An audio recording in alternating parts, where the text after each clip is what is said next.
This is Holy Family Cathedral. It's the Roman Catholic cathedral for the Diocese of Tulsa.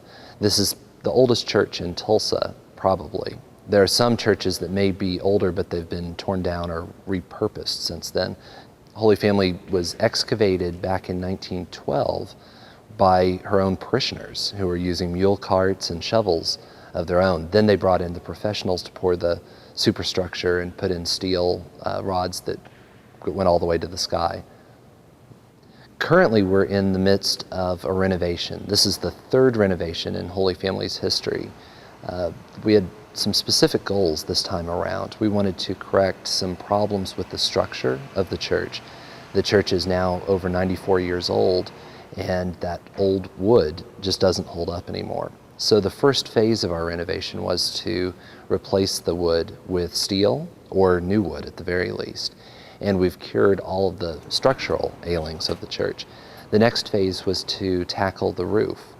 This was the third roof to go on Holy Family. The first one was red slate, and the second one, installed in the 1950s, was aluminum. And at that time, they sold aluminum to us as a space-age material that would never get old. We'd never have to replace it.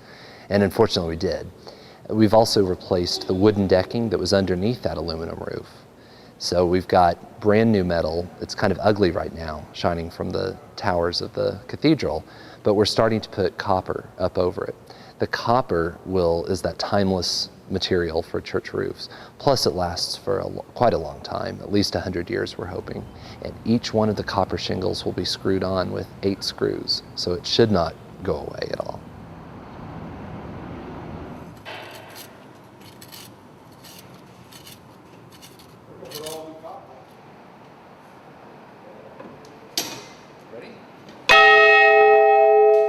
This church from 1914 to the present is important because it's the cathedral church.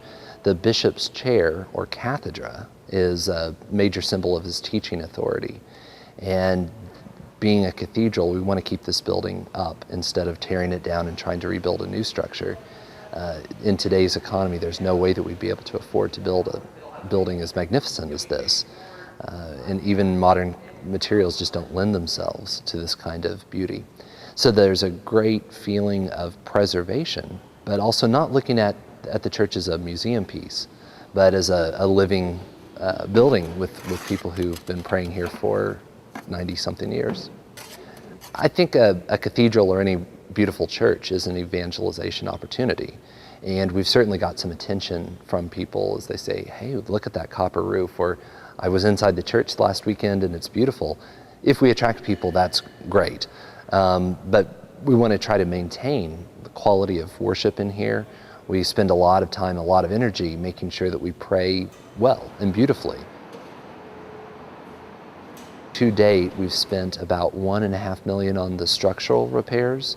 Those are invisible repairs that nobody really sees, but we'll appreciate 100 years from now when the church is still here. And then, I don't know with today's copper costs how much a copper roof. It's more than what I'd want to spend personally on it.